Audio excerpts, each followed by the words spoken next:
Algunos usan la arqueología para demostrar la credibilidad de la Biblia, pero ¿necesita la Biblia ayuda para ser creíble?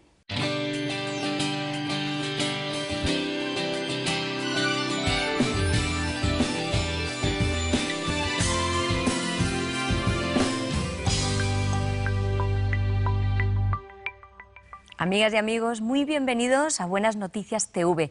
Gracias por acompañarnos en esta mañana.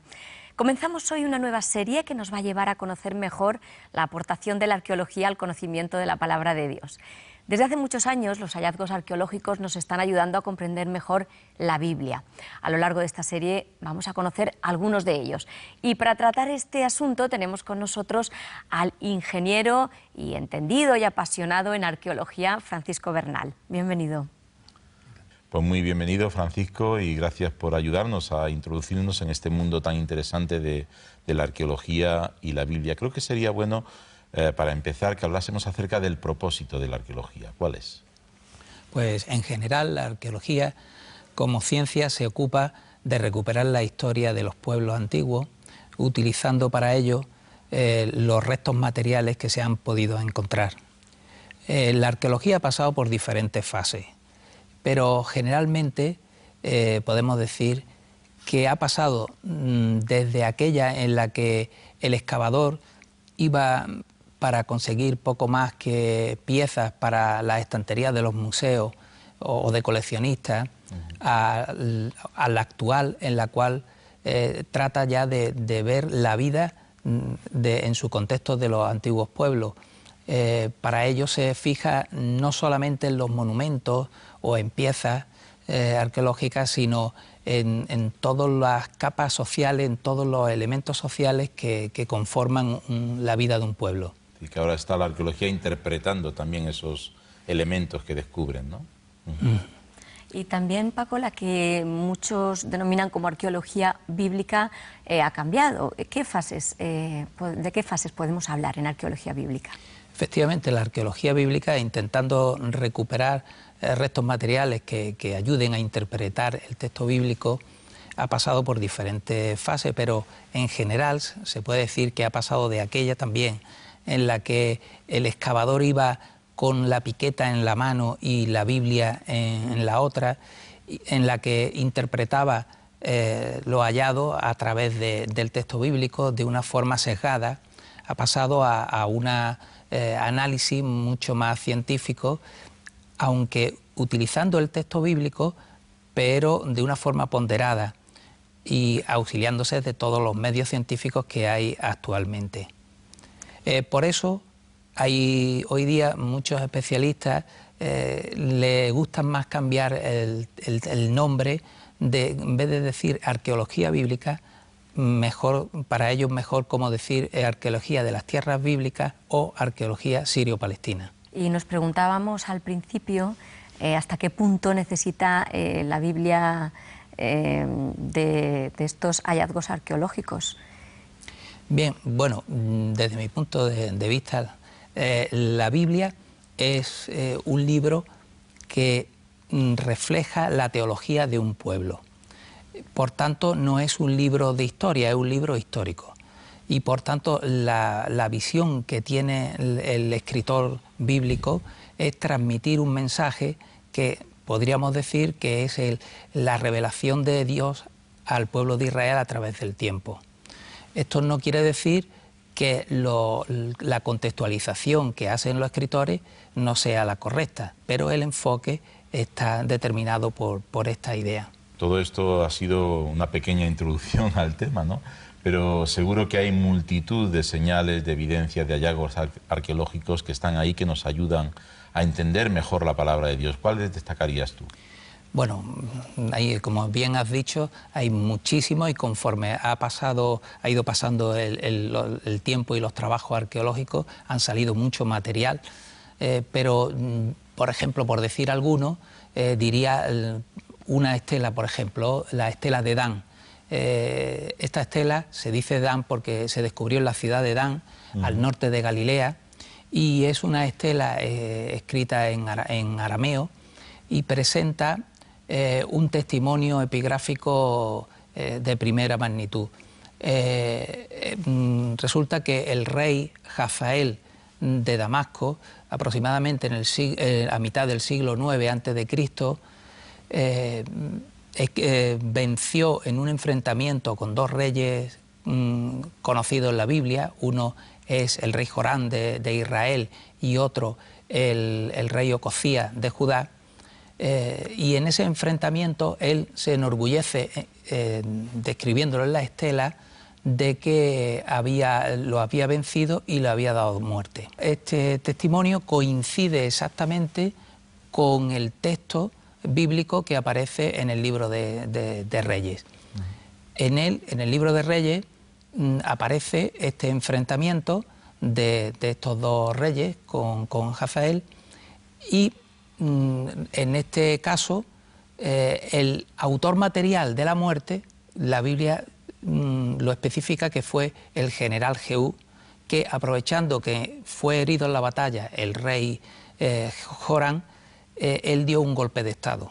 Es decir, coincide, y todo lo demás coincide, las dos, el testimonio externo fuera de la Biblia con la Biblia, pero con este punto de vista. Hay otro testimonio en la estela, y es la mención del rey David. Aparece nombrado como casa de David. Es muy importante este testimonio porque hasta hace poco había muchos especialistas, autores, que decían que el rey David era una figura mítica, no era real. El testimonio evidencia que en el siglo, como he dicho, a mitad del siglo IX a.C., unos 100 años antes de que viviera David, está reflejado la dinastía de este rey. ¿Y algún otro descubrimiento arqueológico que podrías destacar? Pues sí, hay otra estela, por ejemplo, muy conocida, que es la estela del rey Mesa de Moab.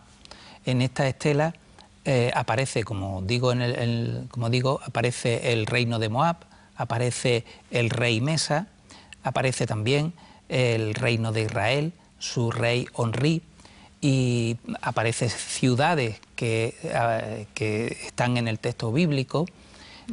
Igualmente aparece mencionada la deidad israelita Yahvé, y también el dios Quemos de Moab. En la misma estela aparece la descripción de cómo el rey se enorgullecía de haberse liberado de la opresión que tenía, en este caso, de Israel, que le obligaba a pagarle tributo. El texto coincide, el texto de la estela, coincide con la narración bíblica del libro de Reyes en su capítulo 3. Es como una continuación. ¿Cómo podemos? Porque claro, hay muchos datos ahí, digamos, esto puede ser muy sofisticado, pero también hay muchos elementos que nos pueden ayudar a los creyentes, a los que amamos la Biblia, de alguna forma, ¿no? ¿Qué pueden hacer los creyentes para aplicar estos hallazgos de la arqueología a su propia vida y a su entendimiento de la palabra de Dios? Bueno, el creyente en su lectura bíblica, si se ayuda del conocimiento un poco de la arqueología, lo que va a hacer es contextualizar el texto bíblico, de manera que va a situarlo en el tiempo, en una geografía, en unas costumbres de las personas a las cuales iba dedicada en un principio el mensaje bíblico. De esta manera van a ser enriquecidos y además van a posiblemente a evitar errores en la interpretación. Para mí una de las ayudas que más me han beneficiado para entender mejor la palabra de Dios ha sido visitar Israel, ¿no? Es decir, que lo estábamos comentando antes de entrar en estudio, ¿no? El ver y conocer en directo muchos de los contextos, incluso geográficos, donde sucedieron muchas de las historias de la Biblia, te ayudan a entenderlas mucho mejor, ¿no? De modo que la arqueología es una herramienta muy útil para entender bien la palabra, para interpretarla bien. Y bueno, pues a lo largo de los próximos capítulos iremos entrando en algunos detalles, ¿no? No podemos cubrirlo todo, pero sí vamos a ir entrando en algunas áreas, algunos detalles que nos van a ayudar a todos los que amamos la palabra de Dios a comprenderla mejor. Muchas gracias, Francisco, y nos veremos en otro capítulo de esta serie. Muy bien. Gracias. Pues terminamos ya, pero antes de despedirnos, tenemos una nueva pregunta que podéis responder en el Facebook acerca del tema que hemos tratado hoy. Es la siguiente: ¿qué hallazgo arqueológico te ha ayudado más a entender la Biblia? Entra en el Facebook de Buenas Noticias TV y responde. También queremos animarte a leer la Biblia, por eso las iglesias evangélicas regalan este Evangelio de San Juan. Si aún no lo tienes, llámanos al teléfono 91 743 4400 y te lo enviaremos gratis. Repito, el teléfono es el 91 743 4400. Y para los que formáis parte del Club de Amigos, en esta ocasión vamos a sortear este libro, En busca de la verdad, de Derek Vick. Necesitamos gente como tú, que ama la Biblia y desea promoverla con nosotros. Llámanos y te explicaremos cómo formar parte del Club de Amigos. En el próximo programa vamos a conocer el testimonio de una nueva familia evangélica que nos va a abrir las puertas de su casa y compartir con nosotros su fe. No os lo perdáis, os esperamos. Muchas gracias por vuestra atención y no lo olvides, tú vales mucho para Dios. Cuando comienzo a soñar y yo comienzo a vivir, recorriendo las distancias en el tiempo, puedes venir a por mí. Quiero ponerme ante ti. No hay secretos ni cadenas en mis sueños. Mil paraísos descubriendo, mil aventuras por vivir. Cuando comienzo a cantar mis sentimientos por ti, siento tu aire que me llena por dentro. Quiero vivir junto a ti, que el paraíso está en ti y que el futuro está en amar al Dios eterno. Mil paraísos descubriendo, mil aventuras por vivir. Vivir sin su amor, vivir sin su amor, vivir sin su amor. No hay ilusión ni pasión, nada tiene color. Vivir, vivir sin su amor, vivir sin su amor, vivir sin su amor.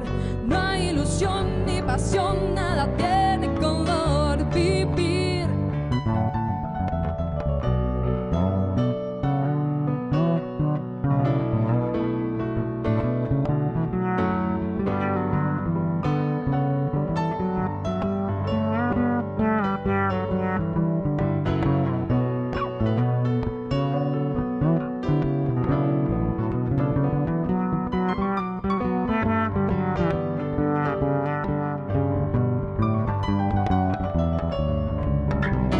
Mil paraísos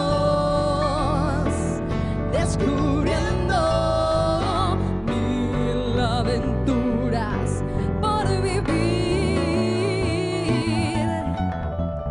Vivir sin su amor, vivir sin su amor, vivir sin su amor.